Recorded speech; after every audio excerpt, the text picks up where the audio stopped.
Detective Jonathan Hale investigates the disappearance of a boy named Elias Morin at the abandoned St. Bertram school. Inside, he finds eerie signs, strange footprints, whispers, and his own name appearing on blackboards and files. The night I arrived, the sky hung low like a bruised eyelid. Clouds pressed down over the small town, smothering the last light of dusk.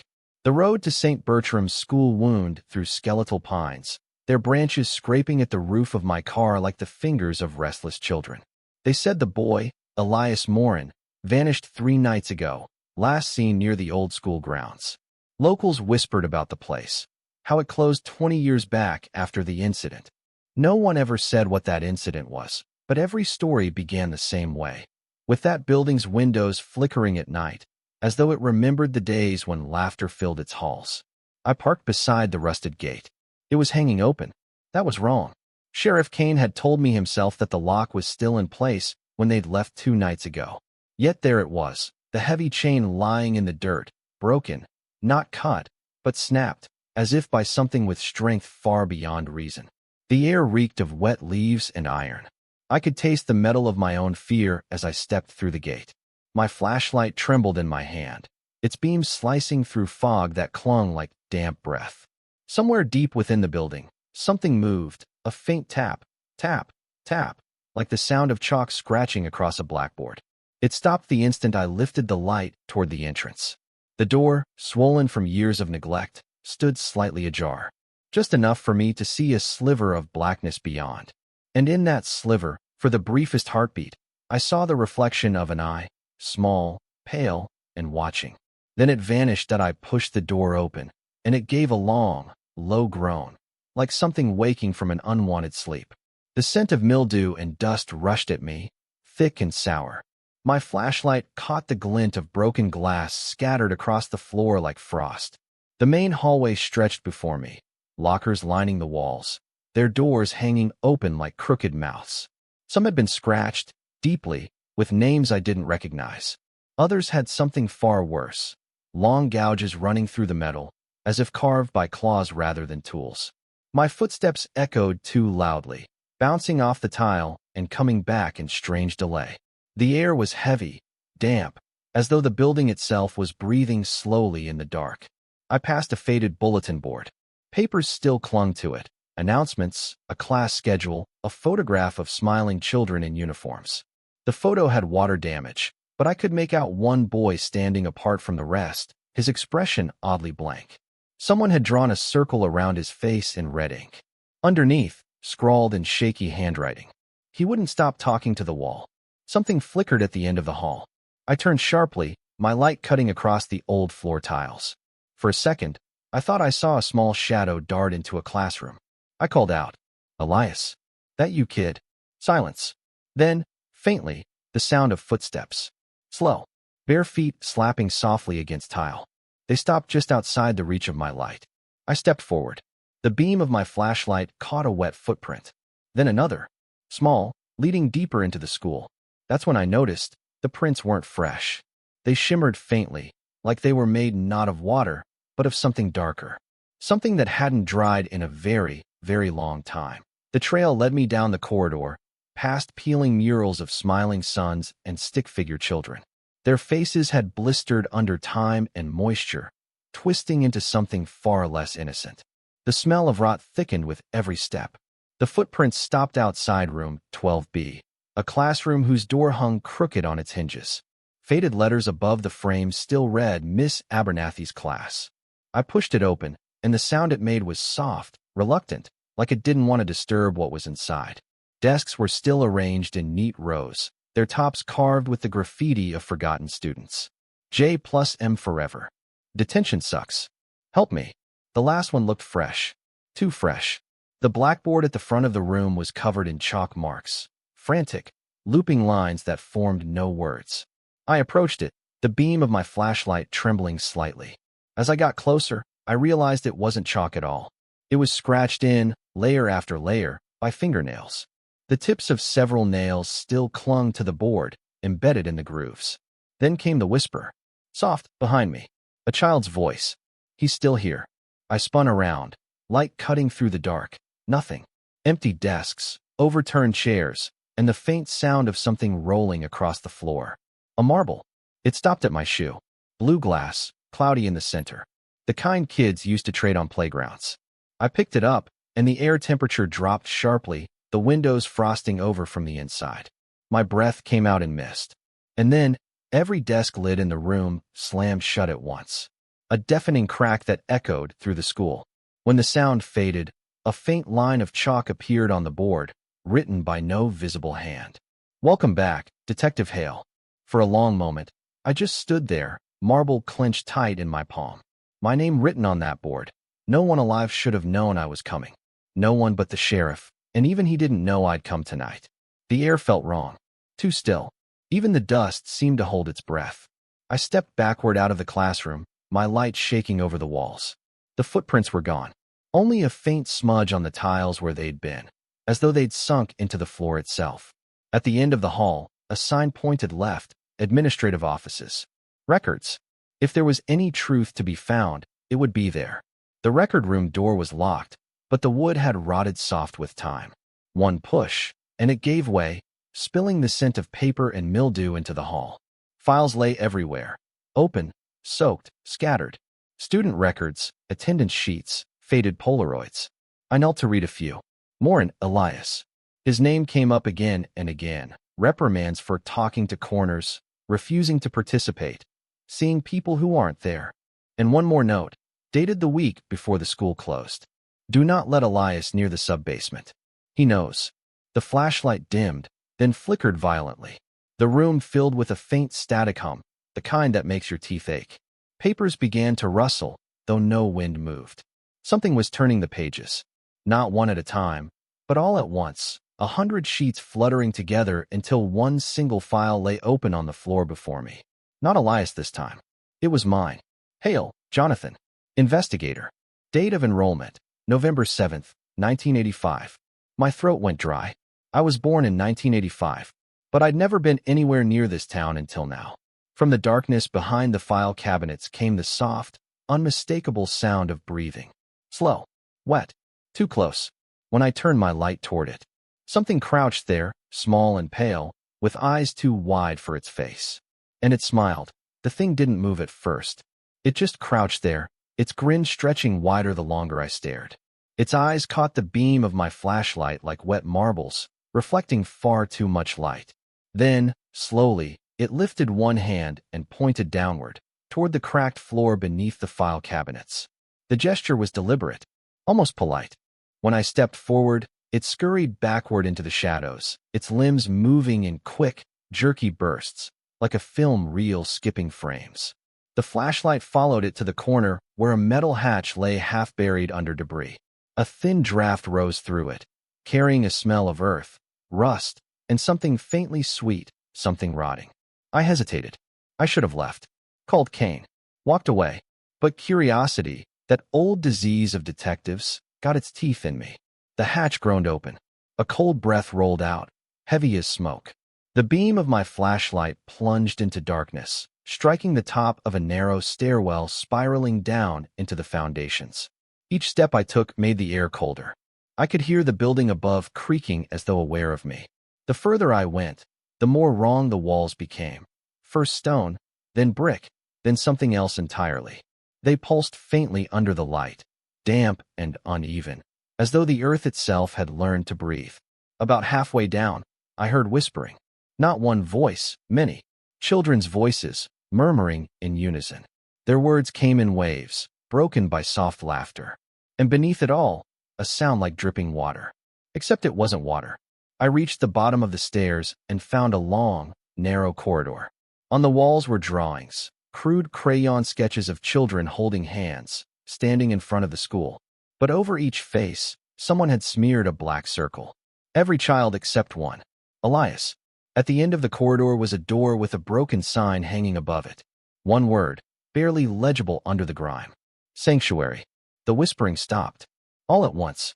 And from the other side of that door came a sound I'll never forget, the slow drag of something heavy being pulled across the floor. And then, softly, a knock. 3 times. That knock echoed up through the floorboards and into my bones. 3 times, slow, deliberate, almost inviting. The handle was old brass, green with corrosion. My flashlight beam trembled over it, and I could swear I saw faint fingerprints, small and smeared, like the door had been touched again and again by children's hands. When I pulled it open, a gust of cold, damp air brushed my face. It smelled of chalk dust, candle wax, and something faintly chemical, formaldehyde, maybe. Inside, the room widened into what must once have been a basement chapel.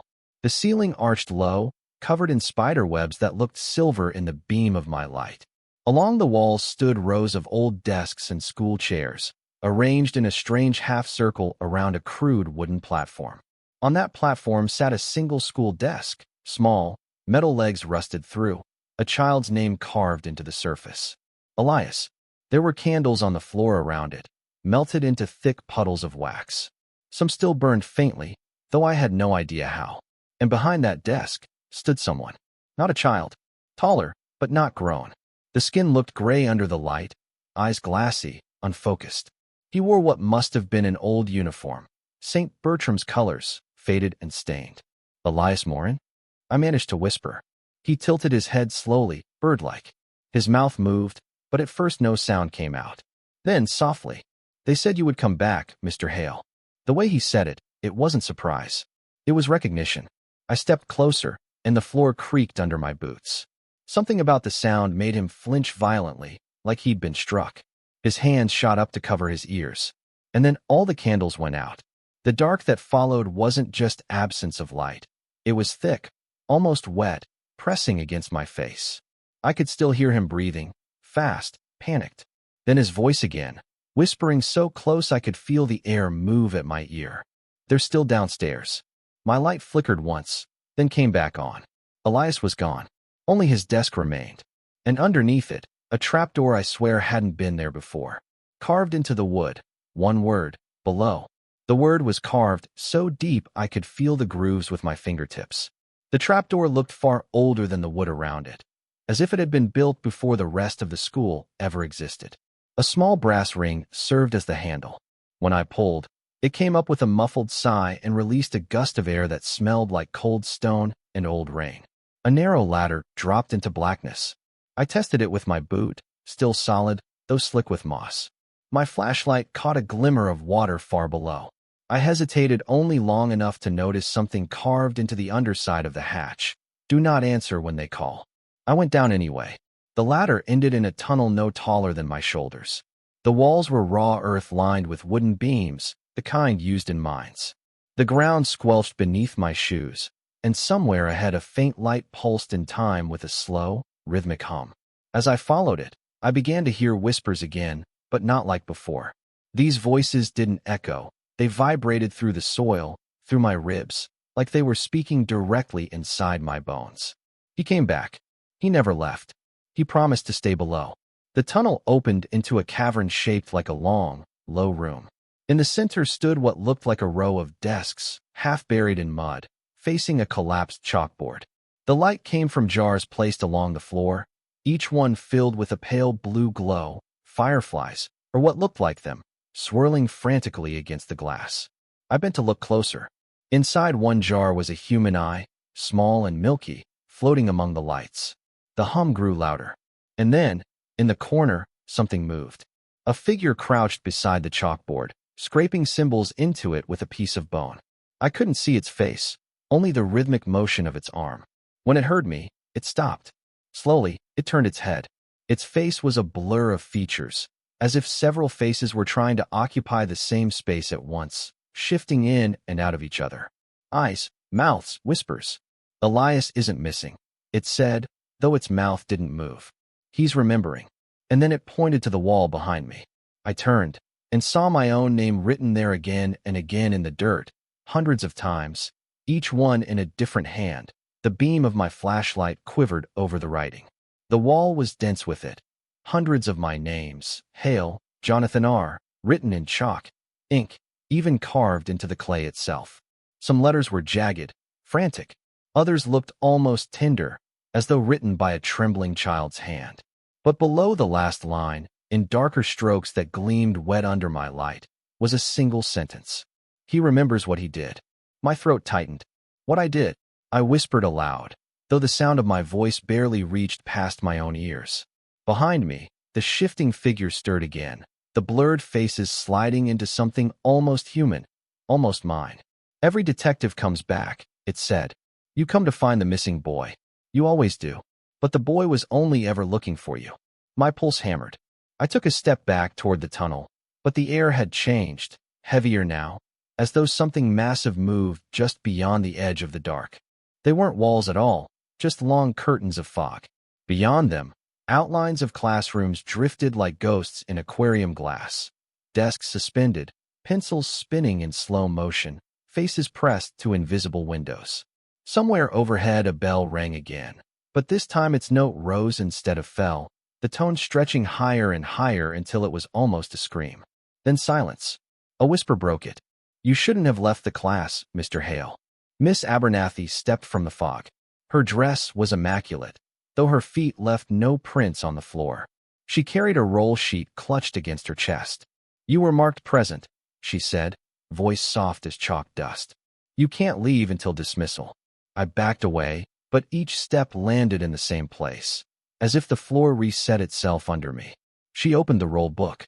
Inside weren't names, but photographs, students, rows and rows, their eyes scratched out.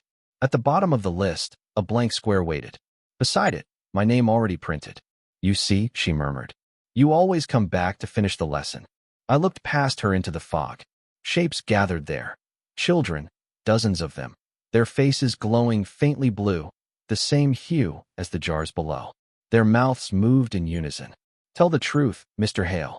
The air thickened, humming. My pulse beat in my ears. What truth? I shouted. Abernathy smiled. Finally something human in that mask. Why the school was closed. The fog shifted. A scene began to form. The same hallway, years younger, walls clean and bright. A man in a trench coat. Me, standing beside a small boy with dark hair. Elias. The boy reaching for my hand. And then, firelight. Screams. The bell clanging as smoke poured through the corridors. I felt my stomach twist. Memory, or illusion, I couldn't tell. Abernathy's voice came again, almost gentle. Confess, and maybe the morning will come. I opened my mouth to speak, but the world around me began to crumble, the floor flaking away like burnt paper. Somewhere beneath the collapse, I heard a child's voice whisper one last time. We just wanted to go home. Then the fog swallowed everything. I came to on my knees, the smell of smoke filling my lungs. The fog had thinned, replaced by a red haze that pulsed like a heartbeat. I wasn't in the ghost school anymore. This was St. Bertram's as it had been, alive, screaming. Children ran past me in flashes, uniforms streaked with soot. The walls were bright with fire. Every window was a mouth spilling smoke into the night. Somewhere a woman was shouting my name. Detective Hale, get them out. I remembered now. I had been sent here once before, not to investigate a disappearance, but to help cover one. Elias Morin had started a game with the others, whispering about a door below. They'd followed him down after class. When we found them, the air was bad. Gas from an old furnace, no ventilation. A teacher panicked, struck a match for light. I'd been the one who told her it was safe. The explosion ripped through the basement like a heartbeat gone wrong. I still see the flash every time I close my eyes. The vision folded around me. I saw myself hauling Elias up the stairs, his small hand slick with blood. The ceiling gave way, the fire chasing us. He'd looked back at the others still trapped below, faces pressed against the smoke. And I'd let go. He wasn't moving when I dragged him into the yard. Someone, Miss Abernathy, was screaming, "Where are the rest?" And all I could say was, "The stairs are gone." But they weren't. Not yet. I'd sealed the hatch with a beam and walked away. The flames roared higher, swallowing the roof. Now, in the red haze, Elias stood before me again, untouched, eyes bright with that impossible blue light. "You left us," he said, calm as a judge. "I thought you were dead," I whispered. He shook his head. "We waited. We learned your name. We built the lessons so you'd remember." The fire died out as quickly as it had begun. The hallway turned to ash around us, leaving only his voice. "Go back upstairs, Mr. Hale. The last bell hasn't rung yet." Then he faded, and the ash began to fall upward, spiraling toward a ceiling I couldn't see. I followed the ash upward. and somehow it became stairs beneath my boots. Each step lifted me out of the red haze until the smoke thinned into pale, early morning light. The school stood whole again. No flames, no ruin, just empty hallways that smelled faintly of chalk and rain. Every door stood open. The silence was absolute. At the far end, room 12B waited. The door was clean, the nameplate polished. For a second, I thought I might see real sunlight through the windows beyond. Inside, every desk was occupied. Not by ghosts, not by ash, by the same children I'd seen in the fire, but calm now, watching me with clear eyes. Elias sat in the front row. Miss Abernathy stood by the board, her roll book in her hands. "Mr. Hale," she said softly, "the class has been waiting for you to give the final lesson." I looked down at my palms. They were streaked with soot and chalk dust. "I don't have one." She smiled, not unkindly. "Then listen." Elias rose from his desk and came to stand beside me. He pointed to the blackboard. Across it, in careful handwriting, were 4 words. "No one leaves alone." I understood. The school wasn't a punishment, it was a waiting room. A place caught between guilt and forgiveness. Elias looked up at me. "We can go home now, can't we?" I nodded, though my throat felt carved from stone. "Yes, kid, we can." Miss Abernathy closed her roll book. The bell began to ring, soft this time, almost kind. One by one, the children faded, their outlines unraveling into streaks of light that drifted toward the windows and dissolved into the morning. When the last one vanished, I turned back to the board. My own name was written there beneath the others. Beside it, the single word, "dismissed." I felt something loosen inside me, a breath I'd been holding for 20 years. The classroom grew brighter until it was nothing but white. When the light faded, I found myself standing outside the school gates. Morning, real morning, had finally come. The pines no longer clawed the sky. They whispered, gentle in the wind. The building behind the fence was just brick and glass again, cracked and overgrown. No smoke, no voices, no children. My coat was still damp with soot, but the marble I'd taken from room 12B was warm in my hand. Inside its cloudy blue heart a faint spark flickered, then winked out. I turned back once more. Through a broken window on the second floor, a curtain moved. Nothing more than a breeze, I told myself. Yet for a heartbeat, I thought I saw a classroom full of sunlight, a boy waving before he stepped into the light and was gone. The gate creaked as I closed it behind me. The chain was whole again. The lock clicked. By the time I reached the road, the sun had cleared the trees. A car passed, the driver slowing to stare at the ruin. "They say a detective went missing there last week," he called. "You know anything about it?" I almost answered. Then I looked down. On my palm, where the chalk number had been, was a faint white scar shaped like a bell. "No," I said quietly. "No one's missing anymore." He nodded and drove off, the sound of his tires fading into the morning. I stood alone a long while listening. The wind through the trees sounded almost like a chorus of small voices, children at recess, laughing far away. And then silence. Peaceful. Final. The jars began to flicker. The eyes within them blinked, one after another. And with each blink, the cavern seemed to breathe, walls pulsing, floor trembling.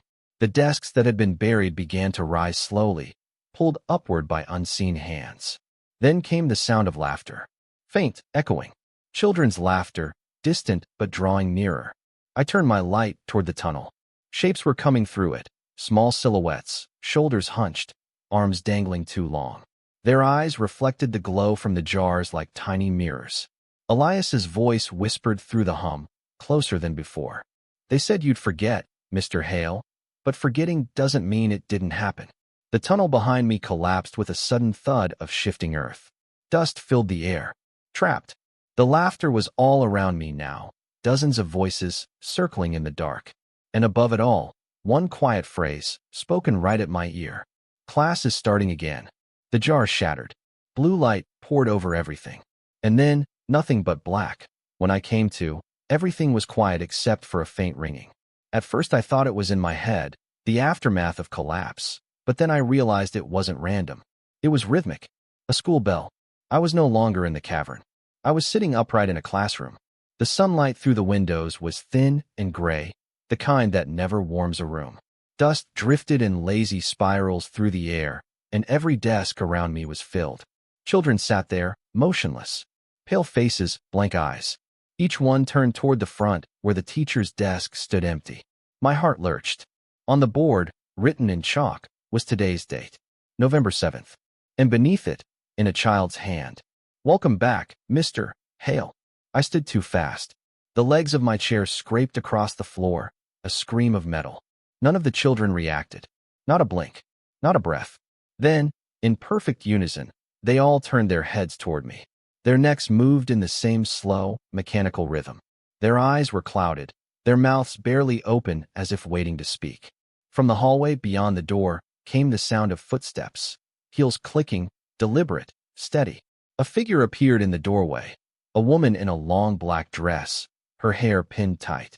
Miss Abernathy, if the old records were right. But her face, it wasn't right.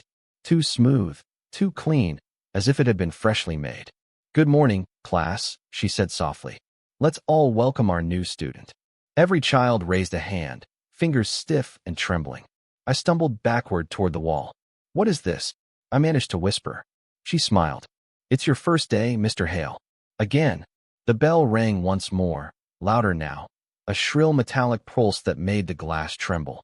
The children began to hum the same low tune I'd heard in the tunnels, their voices weaving together like a hive. And for the first time, I saw the back of my own hand.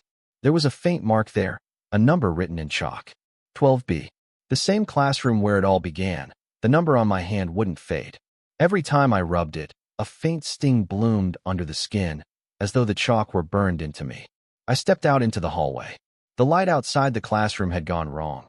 Too yellow, too thick, like old film stock. Every locker door hung open, and somewhere far down the corridor a radio crackled. I followed the sound. Each step I took left faint white footprints, as if the dust were marking me the way the wall had. The voice on the radio came clearer, someone reciting the morning announcements in a flat, sing-song tone. "And remember, students, never go below. Attendance is forever." The radio went silent with a pop. When I reached room 12B, the door was already open. I knew that smell: mold, copper, and chalk. The desks were arranged exactly as before, but this time there was someone sitting at mine. He had my posture, my coat, my hair. The other me was bent over the desk, writing. His hand moved fast, desperate. I couldn't see his face, only the side of it reflected faintly in the cracked window glass. Eyes wide, jaw tight, just like mine must have looked. On the blackboard above him, new words appeared with each scrape of his pen. "Find the boy. Remember. Forgive." I took a slow step closer. The floor groaned under my weight, and he froze. Then, as though he'd been waiting for the cue, he turned his head just enough for me to see his eyes. They weren't mine. They were Elias's. He smiled faintly and whispered, "You left us down there." Before I could answer, every window in the room shattered inward, spraying shards like cold rain. The lights died, and from somewhere in the dark, maybe inside the walls themselves, a bell began to toll again. But this time it wasn't announcing class. It was calling attendance. One by one, the children's names echoed down the hall. When it reached mine, the door slammed shut. The echo of my name still hung in the air when I lunged for the door. The handle was ice cold and wouldn't move, locked from the outside. The room seemed smaller than before, the shadows thicker, like the walls were leaning in. Somewhere above, the bell kept tolling, each strike slower, heavier, as if marking not time but heartbeat. I pressed my shoulder against the door until it finally gave, splintering open. The hallway beyond had changed again. The lockers were gone, replaced by rows of doors that hadn't been there before, each with a number painted in chalk. 1A, 1B, 2A, 2B, all the way down to the end, where a faint light flickered under 12B. Behind every door, I could hear faint noises, breathing, whispering, the scrape of chairs moving across tile. But no footsteps, no life, just rehearsal. I started moving, slow, careful. My reflection followed in the windows, though I wasn't sure it was mine anymore. It blinked a fraction too late each time. Halfway down the hall, I passed a door slightly ajar. A voice called softly from inside. "Mr. Hale." I froze. The tone was fragile, almost pleading. "Mr. Hale, can we go home now?" Elias's voice. I pushed the door open. Inside was a small classroom. No desks, no board. Only a single chair at the center, and on it, a tape recorder. The reel was still spinning, playing his voice over and over. Can we go home now? Can we go home now? Can we? I stopped the tape. Silence flooded in. Then a whisper right behind me. You promised. I turned fast, but there was no one there. Only my flashlight beam cutting through the empty hall. And then I saw it. My own shadow stretching far down the corridor, longer than it should have been. It moved after I did. It was pointing toward the stairwell. The way out. I ran. Every door slammed as I passed, each one shouting a single word in the children's voices. Stay. When I reached the stairs, the bell rang once more, sharp, deafening, and the floor beneath me cracked open like thin ice. As I fell, the last thing I saw was the shadow of the school itself, folding in on me like the closing of a book that I hit the ground hard enough to drive the breath out of me. When the dust cleared, I was lying on a stretch of linoleum washed in a dull gray glow. For a moment I thought I'd made it outside. The air felt lighter, but then I saw the walls. I dropped the marble onto the ground. It rolled once, twice, then came to rest beside the gate. The last light of dawn caught it, and for an instant, the reflection of the old school shimmered inside it, perfect, unburned, and full of children waiting for the bell. Then it was gone.